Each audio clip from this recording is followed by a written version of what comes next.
The illusion of the snare drum roll is a difficult skill that the musicians and non-musicians alike strive to learn and to utilize. Whether it be for orchestral application or as just a fun party trick, playing a snare drum roll is a skill that anyone can master. My name is Joseph Navarra, and I have been playing percussion for 8 years, and I have been teaching for 3. I am a nationally recognized percussionist, having performed at events such as the 2017 MFA Honor Band of America and the 2017 OMEA All-State Honor Band.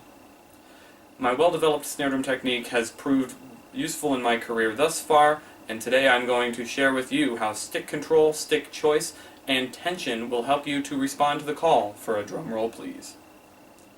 Before we can begin, we must first determine what kind of stick we want to use for our drum roll.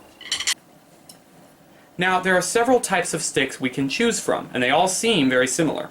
According to themoderndrummer.com, the major aspect of sound production from a pair of sticks is the shape of the bead. You can see how in these sticks, a drum set stick, a general stick, and a field drum stick, how the shape differs slightly. Since today we are specifically learning how to do a snare drum roll, I will use these field drum sticks by Cooperman. This pair of sticks is characterized by its acorn-shaped bead, which according to themoderndrummer.com produces a full, rich, and fat sound. While general concert playing would call for a stick with a round-tipped bead, such as with these Vic Firth general sticks, today I'm going to demonstrate just the roll, so I'll be showing you these Cooperman sticks with the acorn tip that will give us the fullest and largest sound. Now that we have the sticks that we're going to use, the next step that we have to talk about is the grip. I'm going to teach you matched grip today. Now, you may know of traditional grip from old military bands where they couldn't play with matched grip because the drums were slung over their shoulders.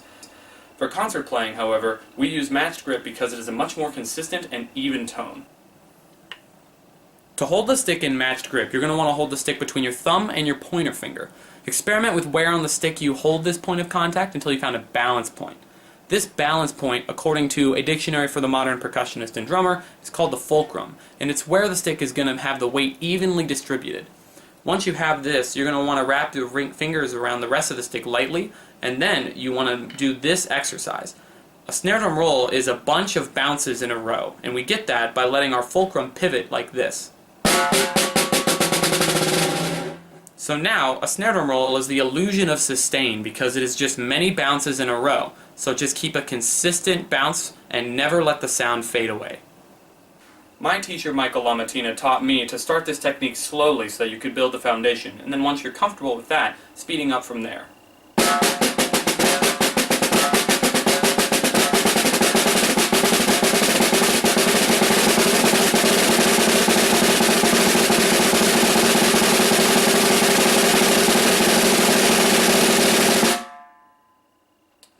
So now that you know what sticks to use and what technique is going to set you up for answering the call for a drum roll please, there's one thing that takes a lot of drummers and holds them back from reaching that peak of excellence with their rolls, and that is tension.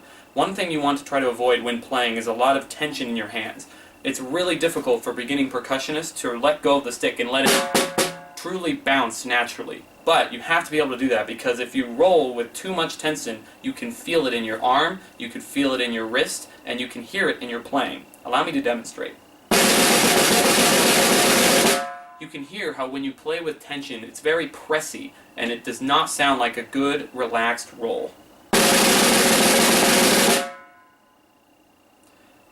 So now that you know both the sticks, the technique, and what to watch out for, I'm going to demonstrate to you what you should do to play your roll. One common technique that people do when they play a drum roll, as in the movies and such, is they will start with what is called a forte piano, or a loud, and then soft, and then they will crescendo into the end of the roll.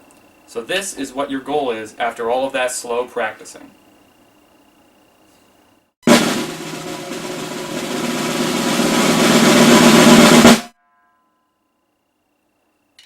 So there you have it. That is an instructional video on how to play a snare drum roll and respond to the call of drum roll please.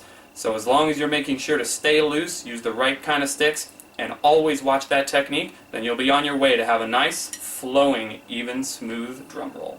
Thank you.